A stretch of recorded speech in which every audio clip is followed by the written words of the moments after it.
Oh, wait, really? Oh.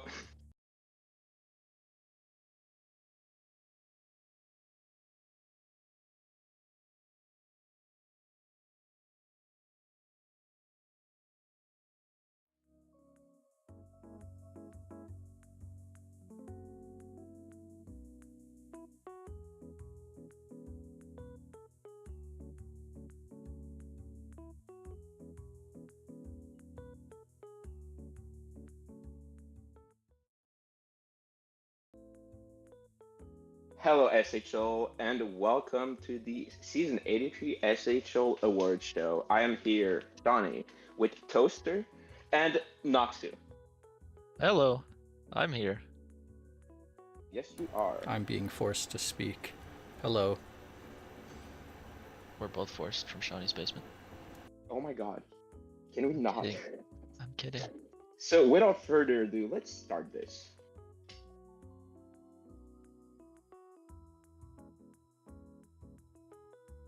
So, these Challenge Cup winners were the Atlanta Inferno, who went on an absolute rampage in the face-offs, dropping two games in the first three rounds before going to a challenging Game 7 against Edmonton to finally win the cup. Game 7 with like 5 minutes left to score the final goal. Yep.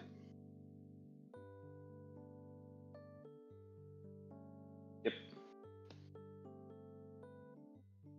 Obviously, that means the Atlanta Inferno were the representatives of the East in the cup finals.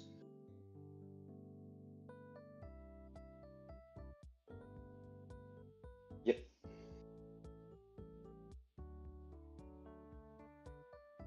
And following that, the Edmonton Blizzard were their opponents in the finals. And next up is the President's Trophy. There was a slight mistake. Edmonton won the regular season derby with 2 points over the Atlanta Inferno. Yep, Edmonton had 104, Atlanta had 102. Next, we're going to move on to the individual player spotlights. So the regular season points leader was Freya Solberg with a gigantic 130 points, dropped a 60-60 season with 62 goals and 68 assists. Which And I believe is the 6th ever 60-60. I think it is, yes. And obviously, with that many goals, that means that on the following award, she is the J. McDonald Trophy for the regular season goals leader. With 62. Which And is next, 5 more than the next closest. Yep. And for the next award, we have a funny tie.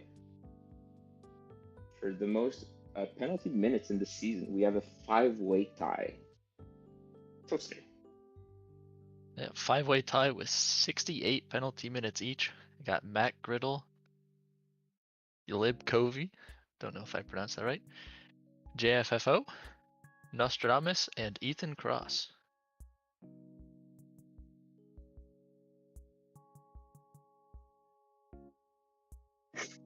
Yep.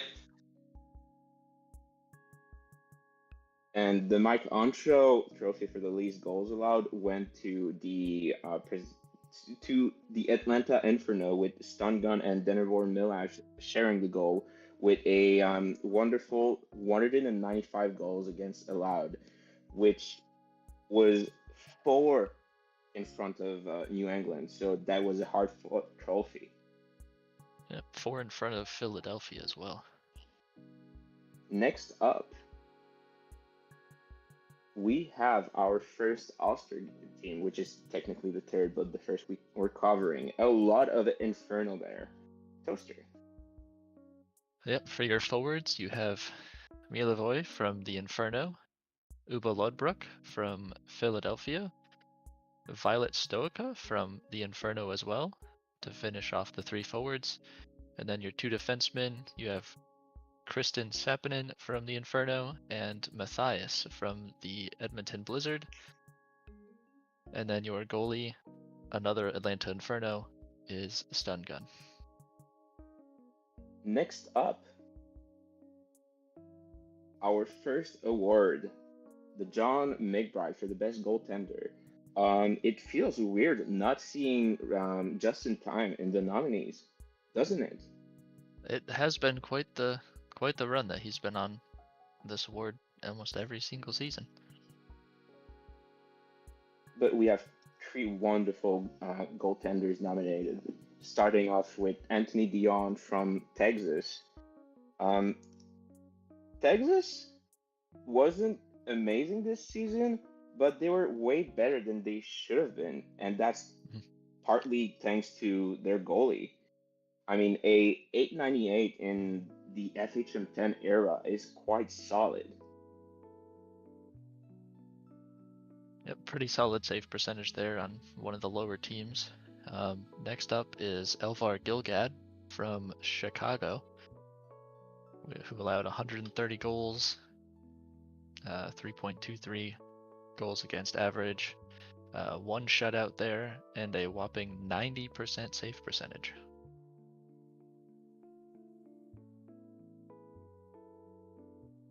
And the last nominee is Peanut Butter Zamboni from Hamilton. Hamilton has been struggling in the past few years to finally take the step forward and really solidly make the playoffs.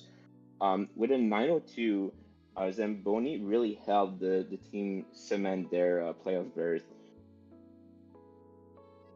They were 13th in the league with 69 points in 66 games, but Zamboni saved. Yeah, I already said the save percentage. Whoops. And our John McBride winner is Peanut Butter Zamboni, carrying Hamilton to a solid finish. He also led the league in goals saved above average, which is a highly coveted stat for goalies. And then that stellar save percentage, like you already mentioned. Yep. .902. Up next is the Scott Stevens Best Defenseman Award. We have two nominees from the same team. Toaster. First off is Ango Gablogan from New England. Had a 15 goals, 50 assists, so 65 points. Really bruised up the body with 157 blocks, 130 hits, and a giveaway takeaway ratio of 27-58. Next is Jennifer Huh from Edmonton with 20 goals, 52 assists, 78 blocks, 91 hits, and giveaway takeaway ratio of 16-62. A crazy season offensively, but a bit lower on the numbers compared to Gablogen and McClure, who had a very nice 18 goals and 46 assists. Meanwhile, had 166 blocks, which is quite a lot of block shots. You gotta wonder how many high stacks does this player have? Completed with 138 hits and a giveaway takeaway ratio of 1875. And the winner is Troy McClure IV. He was very high in every single category compared to other defensemen. He led the team. He led the league in power play points for defensemen, really showcasing the New England special teams. Up next,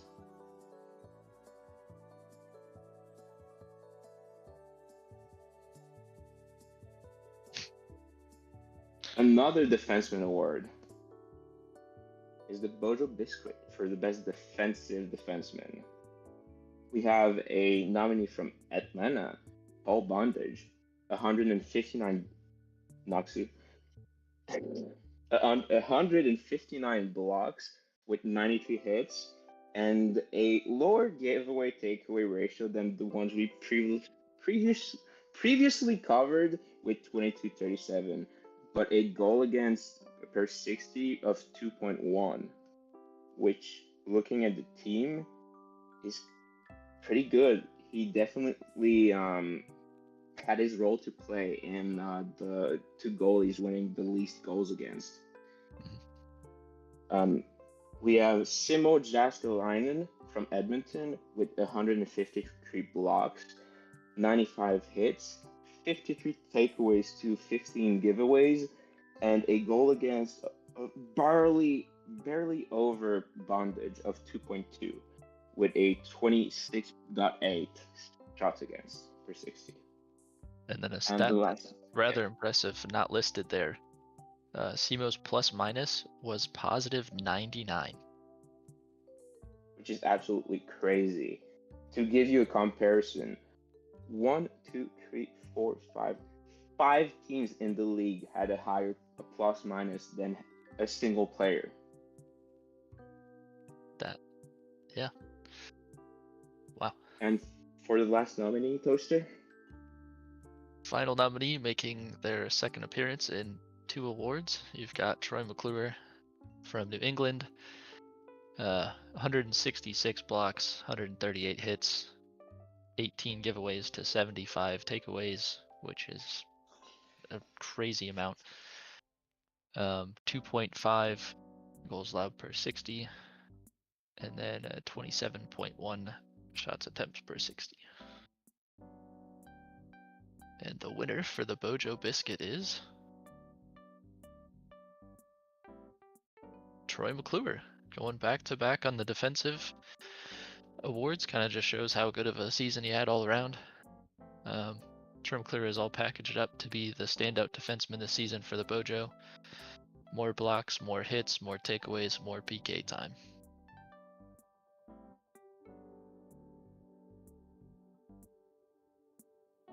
Moving on. We have the Jeff Dar, the best two-way forward. I have a bit of a past in the awards committee, and this was always the hardest trophy to vote for. There are so many different ways to interpret this. You can just look at points and say this player is the best because they scored more goals than everyone else.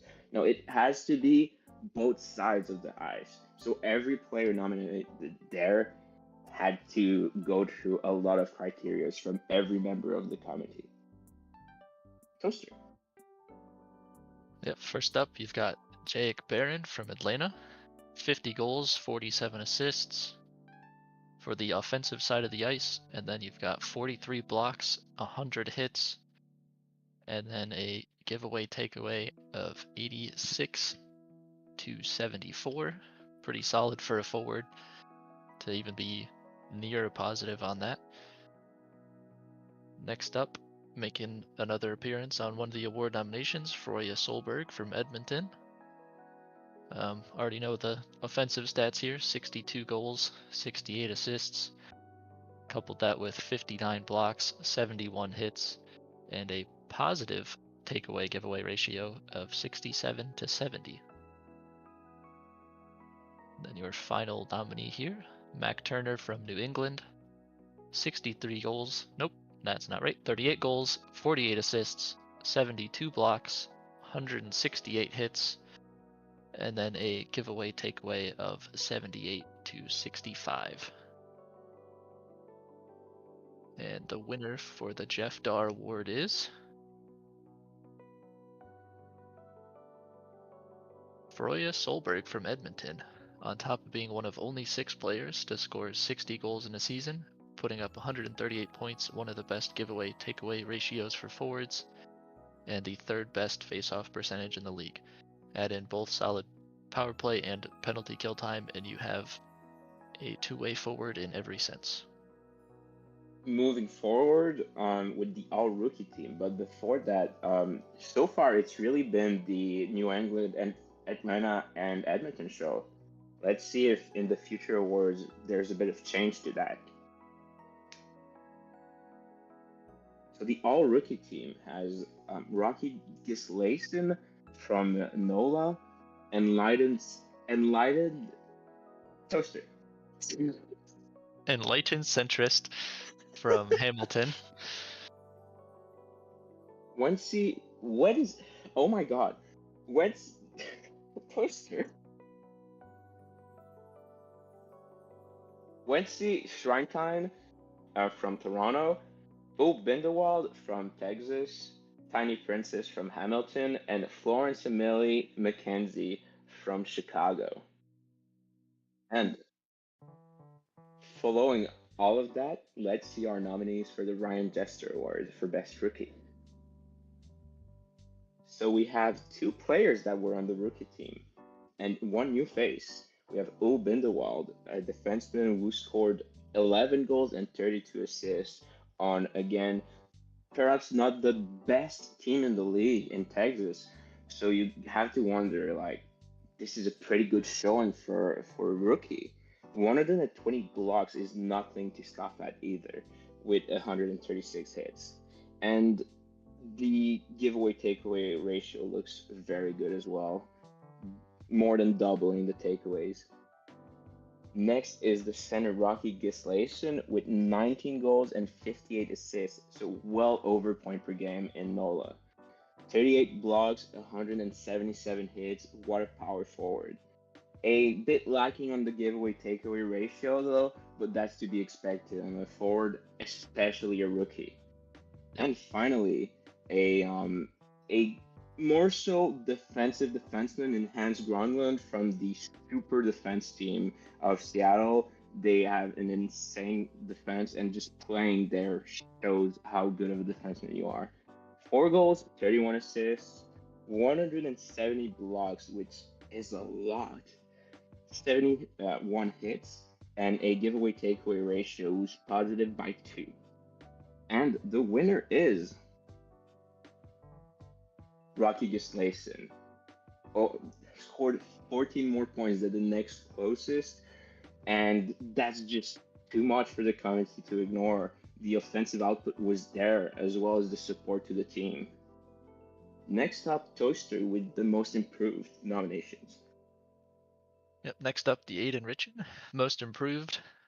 First up is Ango Gablogan from New England. Had an increase of 14 goals, 28 assists, 21 more shot blocks, 43 more hits, and an increase of 28 more power play points over last season. Next up is Alexia Johansson from Edmonton. Had 13 more goals, 25 more assists, 23 more power play points, 12 more takeaways, and 48 more hits. Getting all of 46 more hits. Third nominee here, Violet Stoica from Atlanta. All teams that we expected to see here from most improved. The plus 30 to goals, 14 more assists, 13 more power play points, 23 hits, and a plus minus improvement of 42. All solid nominees here. Shawnee, you got anything else to add? Not exactly. I know that we've talked a lot in the past years about Jade Barron, but Violet Stoica really rose up to a top player role, often playing in the shadows. Obviously, you have the double-headed demon who headed to Edmonton this year with the Solbergs, but Johansson really blossomed, still being in their shadows. And obviously, you talked about the Lilligin Morrows of the New England team, but you cannot just focus on the offense when there's a player like Gablogan on the back end. Especially to have a defensive season like they had with McClure, Yep. completely dominating both the defensive awards. And speaking of which, your Aiden Rich and winner is Angel Gablogan, a 33-point increase in their career best for defensemen is actually insane, considering some defensemen don't even score 33 points in a season. Career season for hits and takeaways, and they just went from a normal top 4 defenseman to a possible top 5 shortlisted for a Stevens nomination. Next up with the second All-Star team, We have Betsy Nickelback, the forward for Denver, had an amazing season. You could think that the only reason she's on the second team is because the demonic creature known as Froya Solberg exists in the league, right? Like 62 goals is insane, but still, Nickelback as one of the more underrated seasons, I thought, until I saw the nominations. Next up, Sonia Solberg, the other half of the Froya and Sonia duo.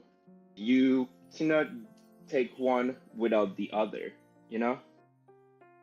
Edward Lavoie, the other half of the Mia and Edward Lavoie duo. Geez, a lot of duos in this league. The aforementioned Anglo Gablosian, defenseman of the New England uh,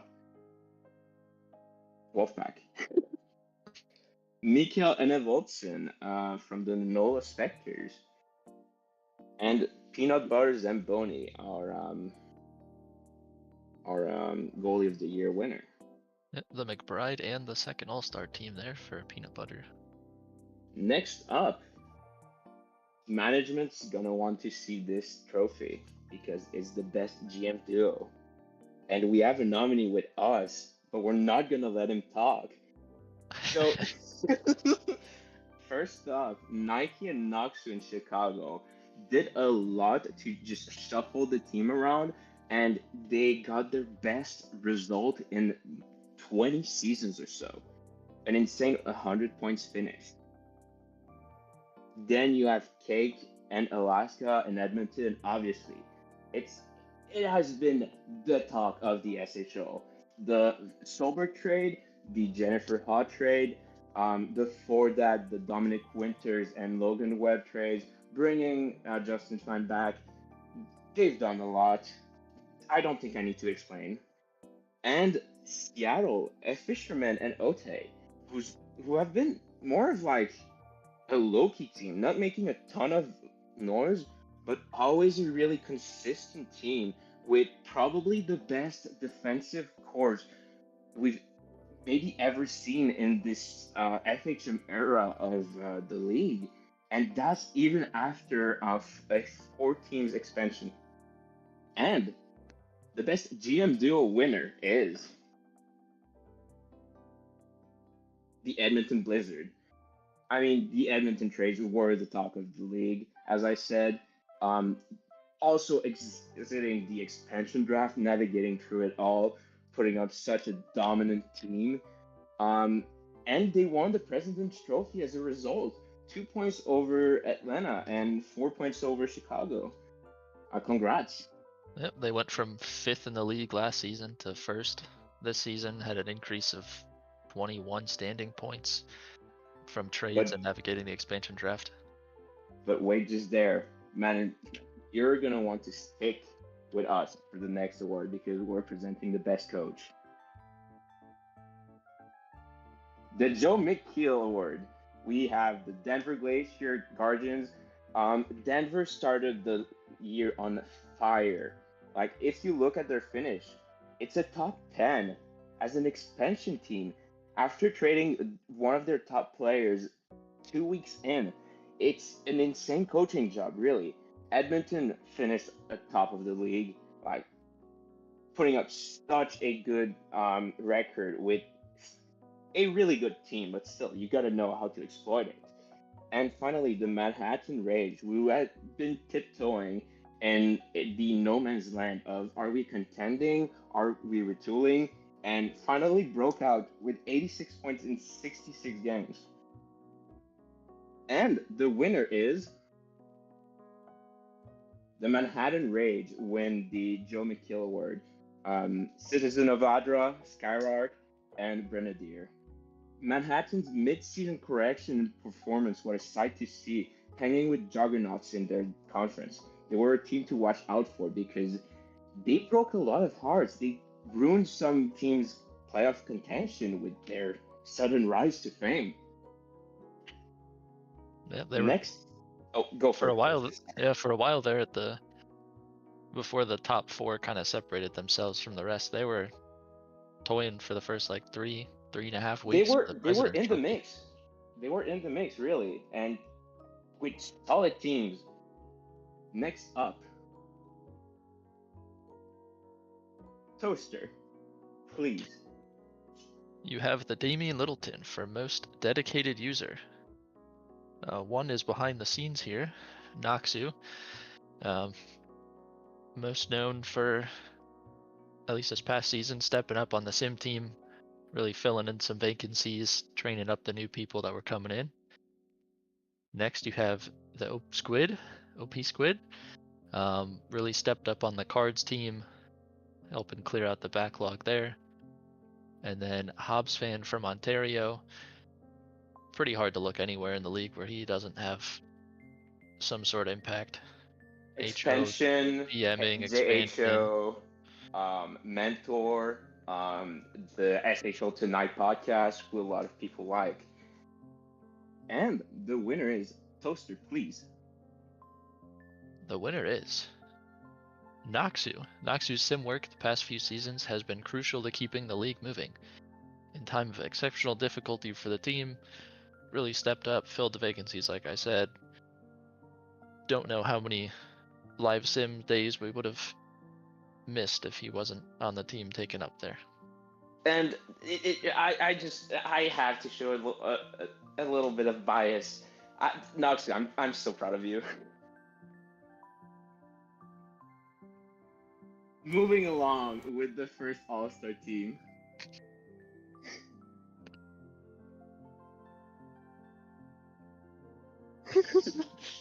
We have the aforementioned Froyo Solberg taking her spot on the first All-Star team. Next is Lillian Morrow on the New England Wolfpack, their star for so many years. With Alexa Johansson, the third part of that hellish, demonic, just dominating first line.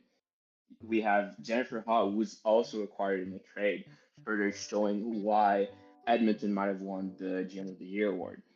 Troy McClure IV, our two-time winner tonight, and Fievel Steve gets the first Ulster team goalie spot. And small Next, correction there. Alexa Johansson isn't on the first line, which makes she it. isn't? Nope. The first line's the Solberg sisters, and then it was Dominic Winters. Scratch all of what I said. That makes it so much more impressive. Even more impressive for putting up the numbers. So Edmonton is really a dual threat team. You get served with the Solbergs on the first line. You think you have a break, and then you just see Johansson rushing to you.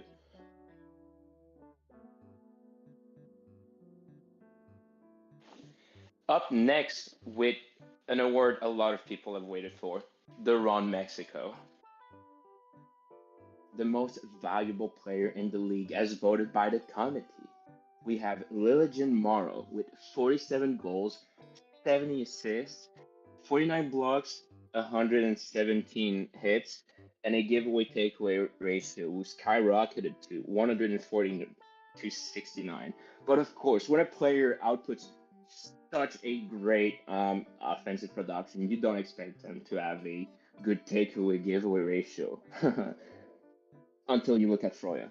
But Betsy Nickelback on Denver, as we said, Betsy was alone really on Denver for the last 2 weeks. She had one star player with her to begin the season with, but they took it away. And what did she do? She doubled down for an explosive 110 points season. Really alone in Denver. 57 goals, 53 assists, 55 blocks, a giveaway takeaway ratio of 108 to 64. But really, what a showing. They were really valuable to their team. And last but not least, Troy Solberg. We've talked about her enough, but we're still going to talk about her. As we said, 62 goals, 68 assists, 130 points, and a positive giveaway takeaway ratio. Toaster, who's the winner? The winner for the Ron Mexico Most Valuable Player is, as expected, Froya Solberg. Just such a dominant season that it feels like it would be a crime not to vote for her. like we mentioned earlier, 6th ever 60-60 season. Really close to 60-70, that anyone would count that, but kind of hard to deny such a dominant performance around Mexico there. And up next, the Anton Razov for the playoff MVP. Do keep in mind that Atlanta won the cup, but we still see an Edmonton player. First up, we have Edward Lavoie, the forgotten sibling of the Lavoies. Siblings or dating, I don't know. Um, I don't want to make assumptions. I just realized 14 goals, 28 assists, 49 blocks, all in one series of playoffs. A giveaway takeaway ratio of 32-17. But as I said previously, when you have the player just scoring goals every time the puck touches his stick, you don't care if he gives away the puck once or twice per game. It'll Then, happen. yeah, it's just bound to happen. So dominant with the pucks, you have like two people covering them. Then Mia Lavoie still on the Atlanta Inferno with 17 goals, 20 assists for 37 points, 29 blocks, and a 26-28 positive giveaway takeaway ratio. That's impressive, especially in the playoffs where it's only the best teams.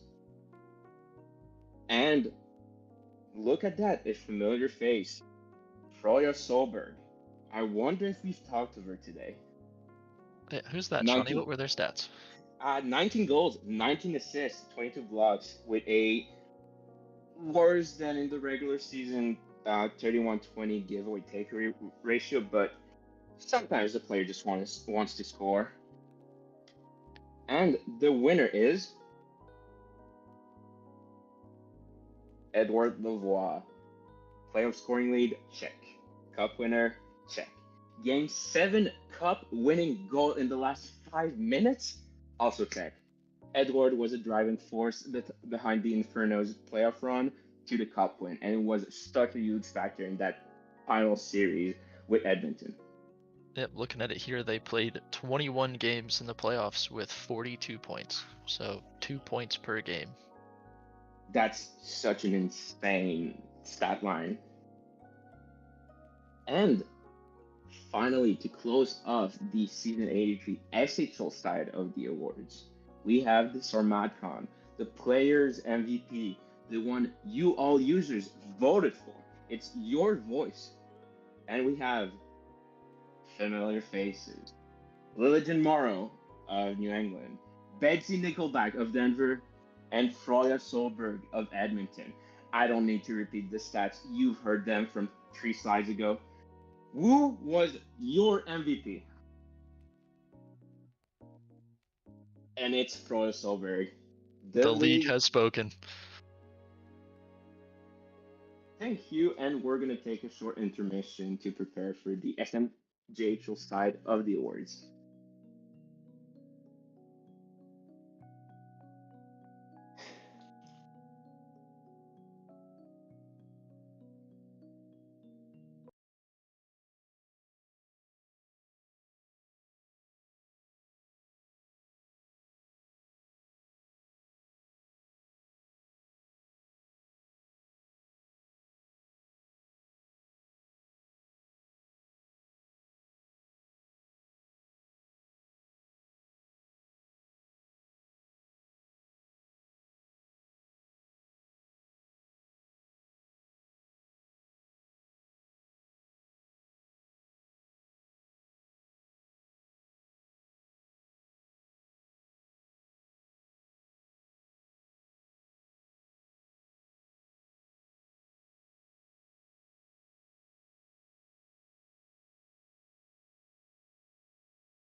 And welcome back for the second leg of the awards comedy. I am still here with Toaster. No, I did not sub him out.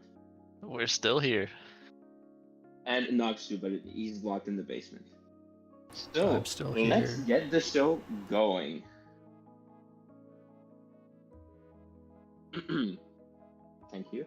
The four-star Cup, the SMJHL champions in the playoffs. That was the St. Louis Scarecrows who beat again the Kelowna Knights in crucial fashion in the finals, which means that the South playoffs champions were the St. Louis Scarecrows. Can you believe it, Toaster? I never saw that one coming. Me neither. And who did they face off against in the finals? They faced off against the Kelowna Knights, who won the Whoa! North for the Lena Landvik Trophy, third season in a row, I believe. Yep, and their third season in a row, beating Vancouver at some point to do that. This season, they actually finished. I'm not sure, but give me 1 second. I'm double checking something. Don't count in Mississippi's. They were This season, they actually finished 12th in the league and made it all the way to the playoffs finals. That's an insane coaching in the playoffs, really. Yeah, it might have taken them a little bit to get it figured out in the regular season, but as soon as the playoffs started, they looked like they were sandbagging. Just kidding. Next, that might have been true, knowing Patrick and his shady tack. No, I'm playing. Next up, the best regular season, the Larford Trophy. Usually, that's the lesser of the two trophies that you want to win, because you have the President's Curse. You want to be the playoffs champion, not the regular season champions. But why not both? That's what St. Louis said, and that's what they did. 2 points over Quebec City, and a, a massive 8 over Great Falls. That's some leeway. Next It up, really came down to the final game of the season there for both Quebec and, well, Quebec's last game. St. Louis is second to last. yep. Did they play against each other? Yes, Quebec's final game of the season, I believe, was against St. Louis, and winner took first, loser was second. That must have been quite intense High as a stake. game. Yeah, I mean, if you had a ticket to that game, you had a show.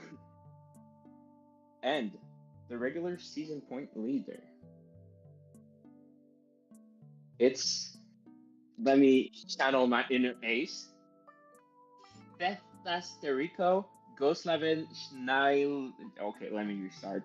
Goslavin Schneil. Go Slavishnik Lemeninikov. God damn it, he did it again! Oh my god, he can't keep getting away with it. 111 points, 55 goals, 56 assists. I don't know how many first stars during Ace's live streams. Enough to make all of us happy. And for the regular season goal leader, I'm gonna cry. We have Toivo Jokinen and Setastierico Goslavishnail Ketkov with 55 goals each. I hate this league so much.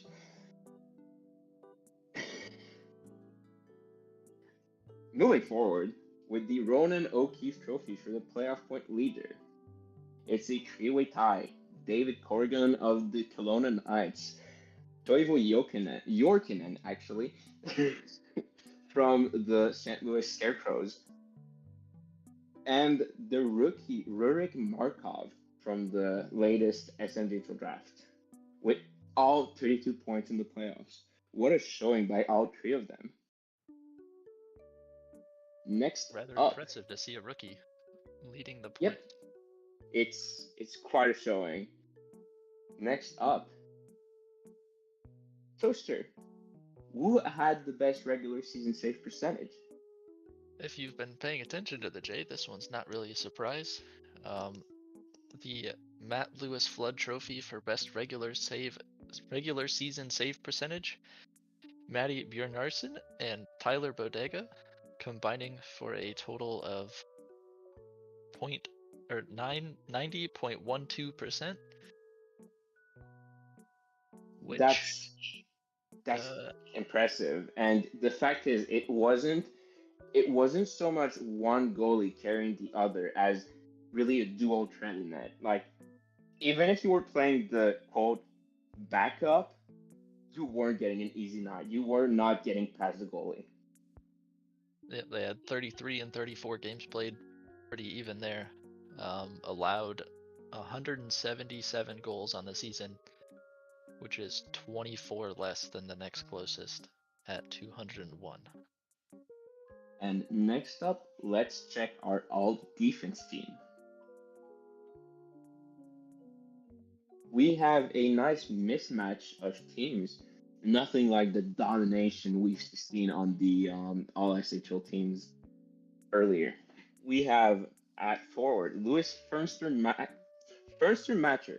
of the Kraken, Yoshinobu Ishii of the Great Falls Grizzlies, who were, as we just said, an insane defensive team with the skaters and the goalies combined. Mark Lipa of the Maine Timber, Robbie Gardner of the Kelowna Knights, one of the rare players in this slideshow that were actually traded in this offseason to Nevada. Cowboy Casanova from the star-studded Yukon Malamutes D-Corps, and Tyler Bodega of the Great Falls Grizzlies. Next up, Toaster, the Elias Armia Trophy. Yep, the Commissioner's Award in Excellence hasn't been put out there a whole lot, but the SMJHL Cards team, it's been a very exciting adventure this season as the Cards department and the History department have been working to organize a specialized set of SMJHL cards for the league. Behind the scenes, mass amounts of work have been done by Igmatic, JPC 8237, and Ramen. They've worked hard and are going to continue to work hard to offer this unique opportunity to showcase the SMJHL, and that is something that Reno and myself really wanted to make sure could be recognized from Schwartz. Next up, the North Harak. We have three very good contenders for this trophy. We have Ramen Amen and Ravon Toulette, aka Gwen, of the Quebec City Citadels. Jimmy and Toter, who we have here today with us, and of the St. Louis Scarecrows. And we have Flu and Alaris of the Yukon Malamutes. The SMJHL is an ever-changing parameter.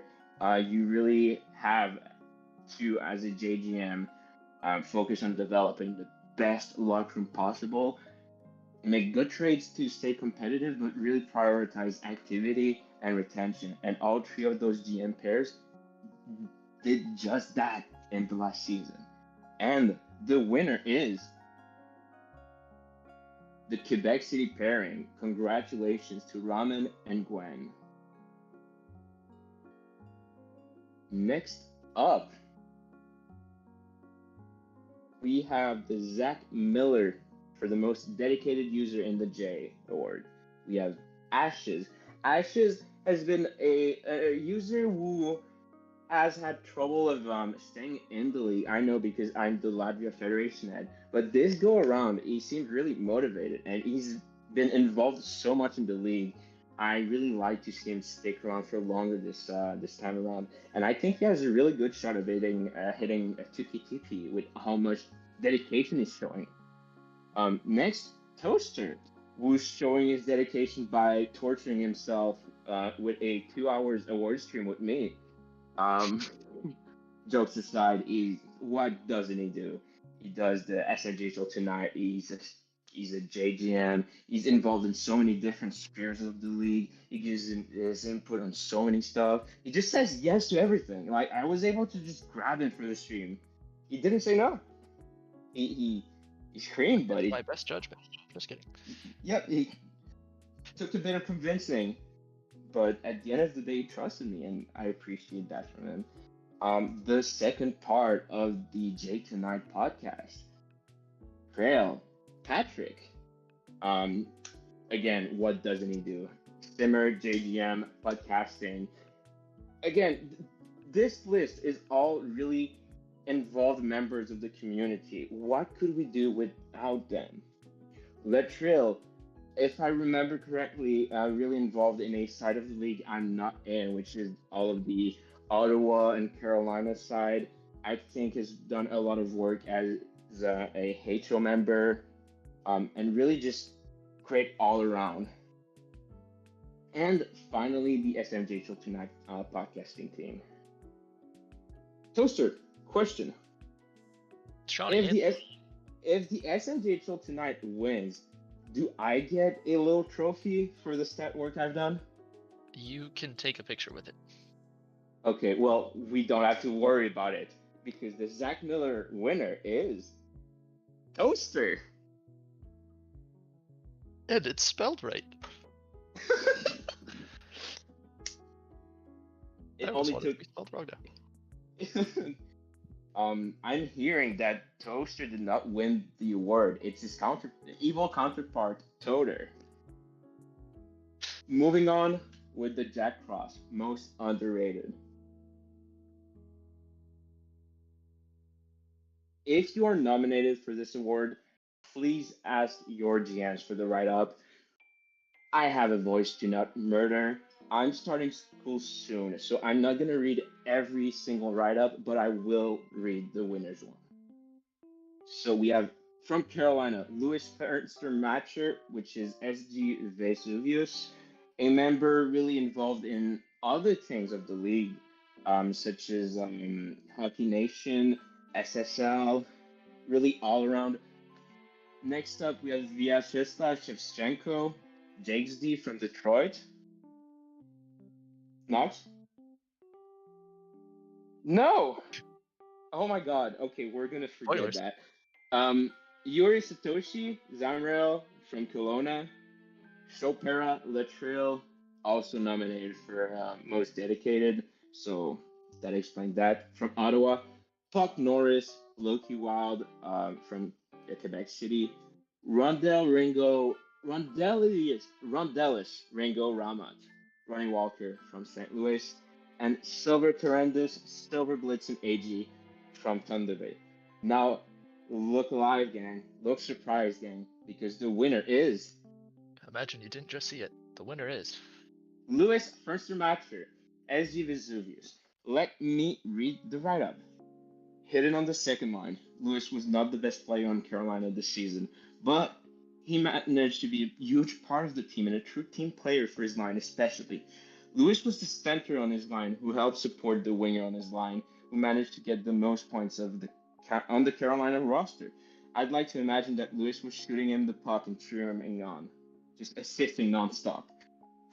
Lewis finished the season with 22 goals, 35 assists for a total of 57 points, and while seeing an average time on ice of 18-14, which compared to other stars in the league, it's not a ton of time to just rack up points. So really, you don't have to be, you have to not be a selfish player. Without Lewis, the second line would have not have popped off as much as they have, and he was a key player all season.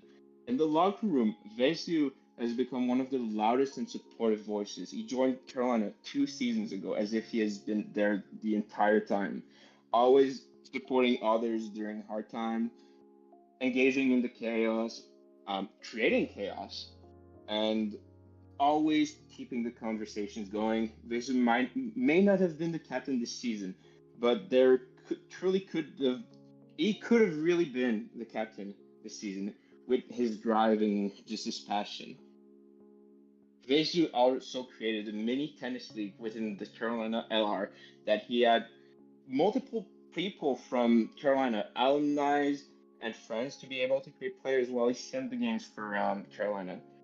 Faces the true Kraken at heart and does not get enough recognition that he deserves. Well, that just changed today with this award. That was a lot to say.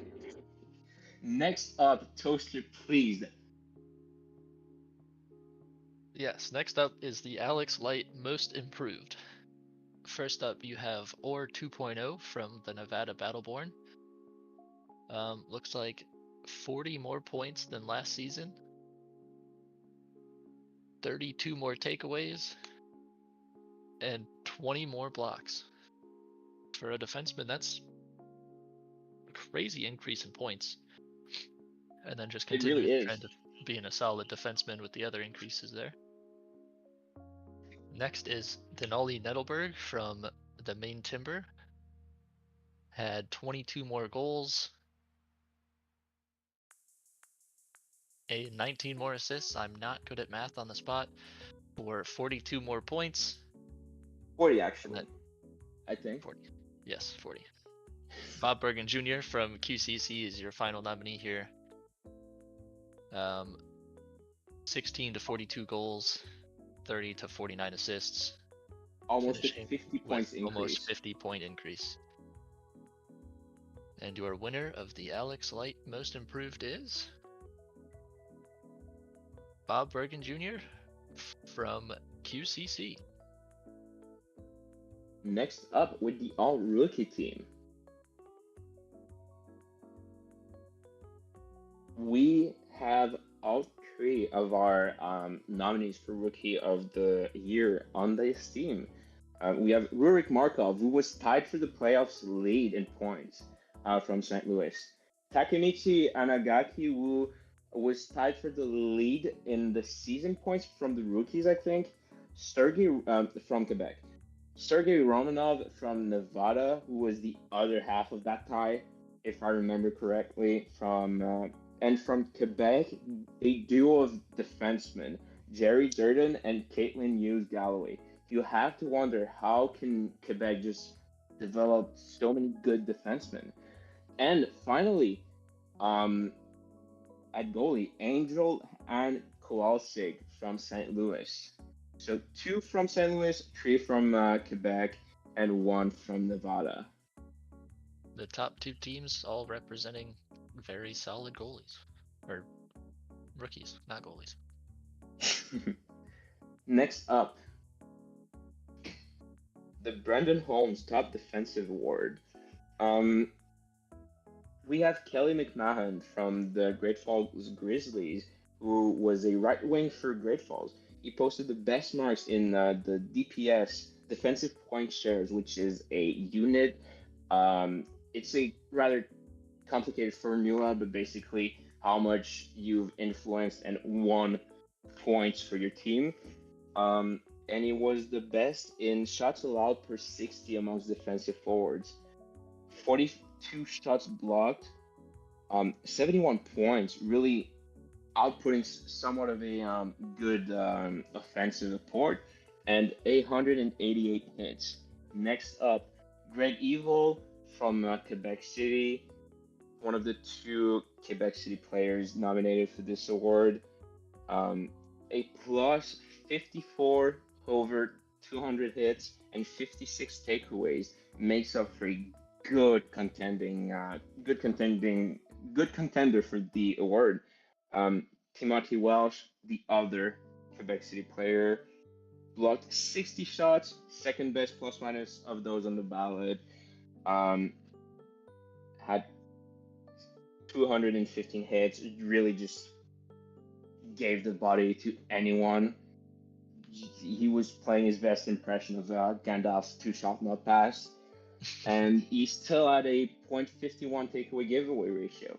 And lastly, Swiffer Sweeper of the St. Louis Scarecrows, 260 hits, a 0.51 again takeaway giveaway ratio, and 42 blocks. And the winner is Kelly McMahon from the Great Falls super defensive team. Congratulations. Next up, Toaster. Next up, we have the my slides are not very short. Quilly Agante, top defender, making another appearance. for nomination is Or 2.0 from Nevada Battleborn. A 5.12 takeaway per giveaway ratio, 186 hits, positive 16 plus minus, and 95 blocks. Next up is Chubby Barista from QCC. Would not serve enough coffee. They were out there taking away the puck. 2.2 takeaway per giveaway, 163 hits, 115 blocks, and a positive plus minus of 64. Which led the league. Led the league there. And the final nominee here from St. Louis, Smokin' Jay Cutler. 1.46 takeaways per giveaway, 157 hits, and a whopping 182 blocks with a plus minus of 38. And your winner is Or 2.0 from Nevada Battleborn for the top defender.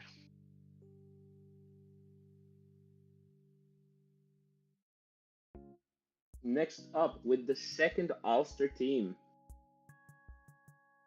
we have Thurston Bowl at forward from the Detroit Falcons alongside Matt Smith, another Falcon.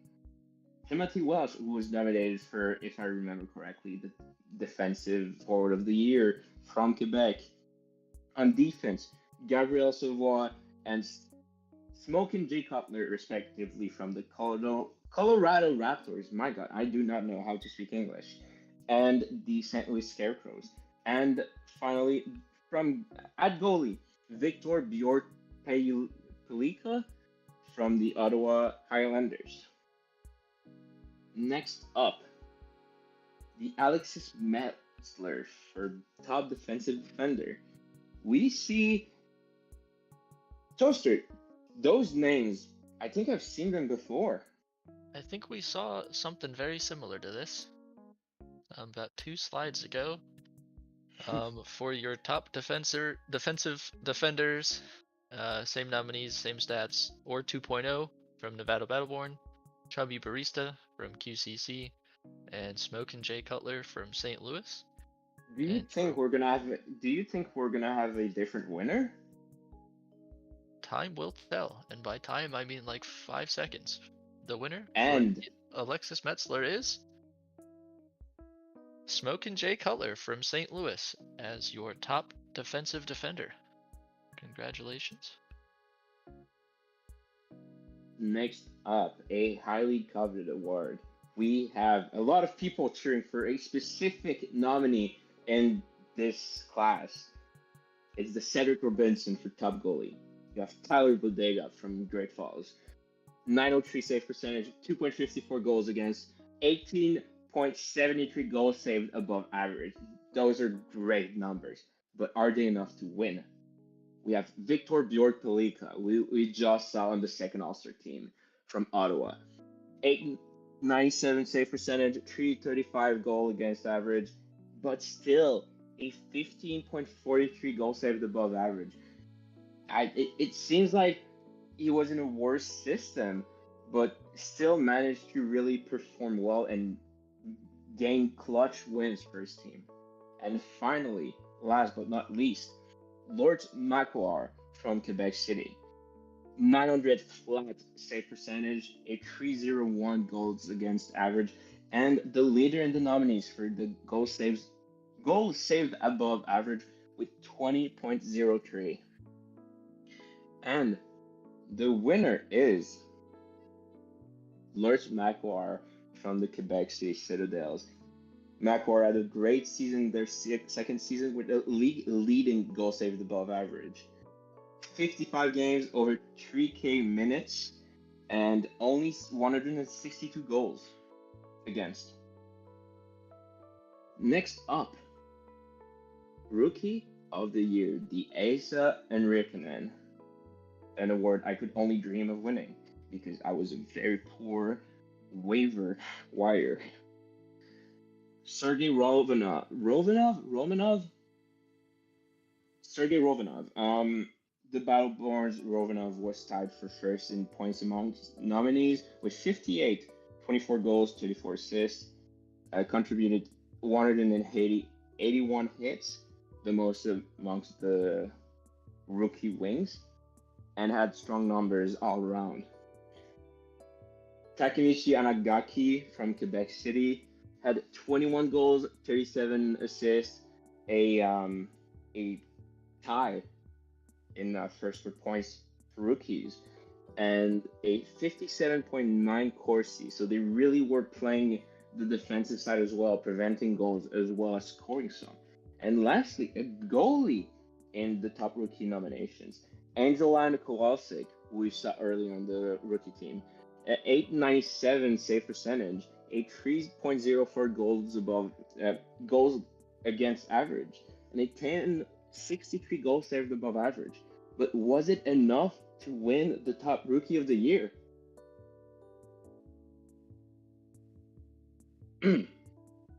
Yes, it was. Congratulations, Angeline Kowalczyk from the St. Louis Scarecrows. And for our last All-Star team, we have the first. Oh my God! They did it again. Setasio Rico, wait, I'll practice this. Goslavechnali Liemi Orketkov. Goslavechnali Orketkov. Okay. Setasio Rico, Goslavechnali Orketkov. Woo! Let's go! You did it. Forward from Quebec. From Quebec City. Forward from Quebec. Next up, forward from St. Louis, Teuvo Jokinen. I wasted so long on that name. From Quebec again, Greg Evo. From my God, from the Detroit Falcons. I remember teams. Bingenkis Glunksplosion. What an interesting name. From Nevada, or 2.0, nominated for several awards. And from goalie, your Cedric Robinson winner, Lurch Macuar. Next, your Aydin Fala, most valuable player as voted by the committee. Some familiar names here. Oh my God, I thought it was over. Can you nail it? It was over. Setasio Rico goes to the national yet. Fuck. I hope we're not paid for this because I just swear.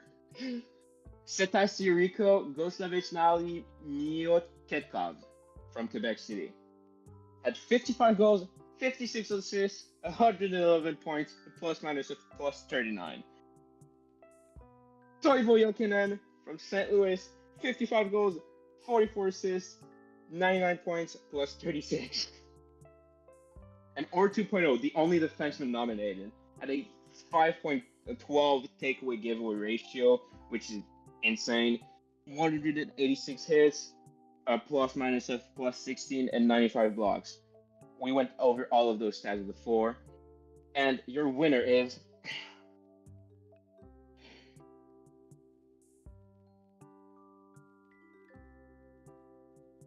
We don't have a winner. One more time, Shawnee. Say it again. Setasio Rico, Gustavichnal Yoketkov. I'm gonna cry.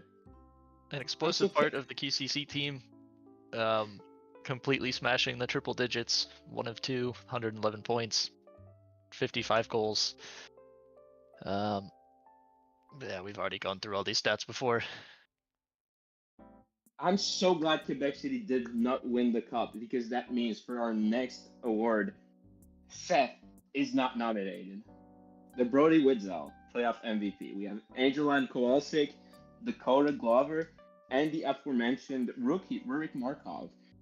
Angeline had a 906 in the playoffs, 596 saves, a 292 goals against average, allowed under 3 goals a game.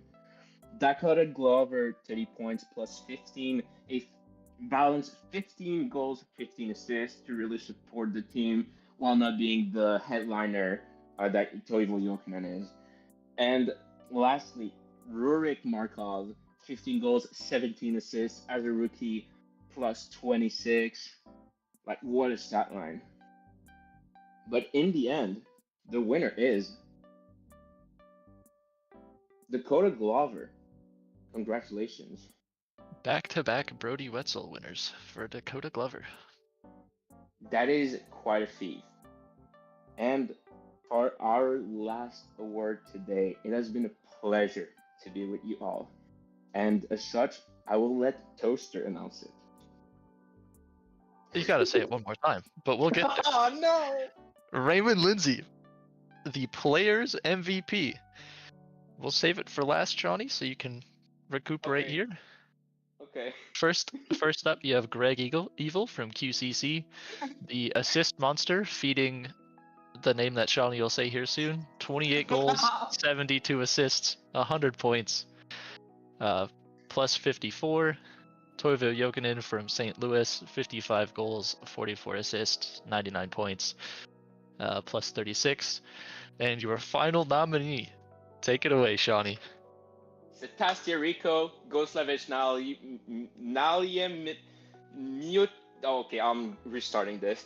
Setastia Rico, Goslavich Miemit Mutketkov from Quebec City. Please tell me you lose the award.